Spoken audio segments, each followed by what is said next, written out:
What if I told you the next great Manchester United manager was already at the club and nobody noticed?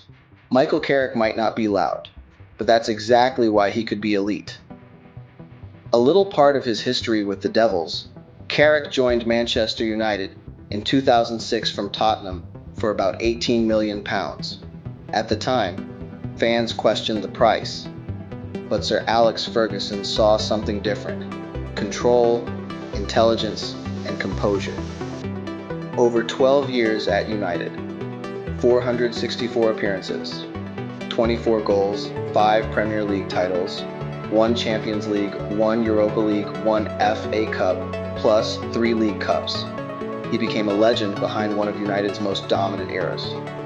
Carrick wasn't just a midfielder. He controlled games without touching the ball much.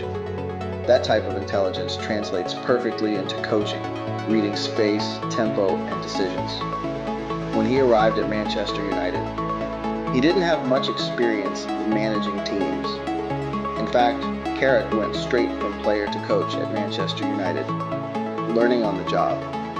But after years of different managers failing to bring consistency, United started searching for something deeper, not just tactics, but identity they lost after Ferguson.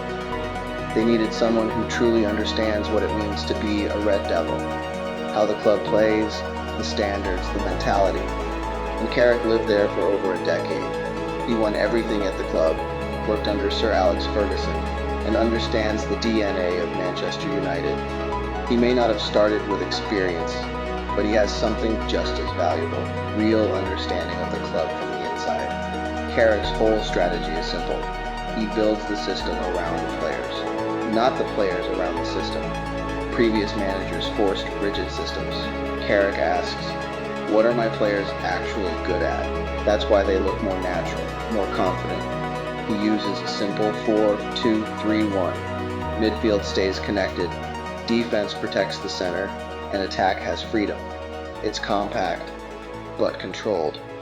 This is the biggest difference. Everyone knows their job.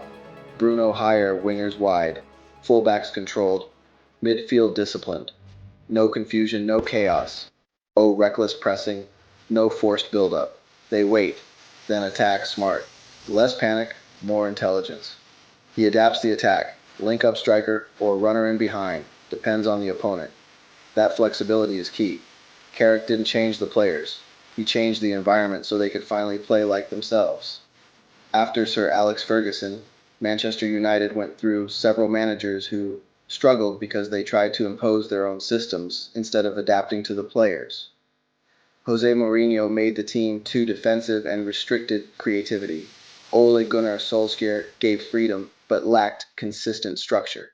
Erik Ten Hag pushed a rigid positional system that didn't fully suit the squad. Rúben Amorim also failed because his system looked too fixed for the squad. He wanted United to play with a clear structure, but the players didn't fully fit his ideas, so the team looked uncomfortable, disconnected, and slow in decision-making. That's why Carrick feels different. Instead of forcing players into a system, he adjusts the system to make them look natural again. It works with Michael Carrick because he removes the confusion that hurt the team before and replaces it with clarity and balance. Instead of forcing a rigid system, he adapts to what his players actually do well, which makes their decisions faster and more natural. The structure stays simple: compact midfield, protected defense, freedom in attack, so distances are shorter and the team moves together instead of breaking apart. Most importantly, every player understands their role, which brings confidence and consistency.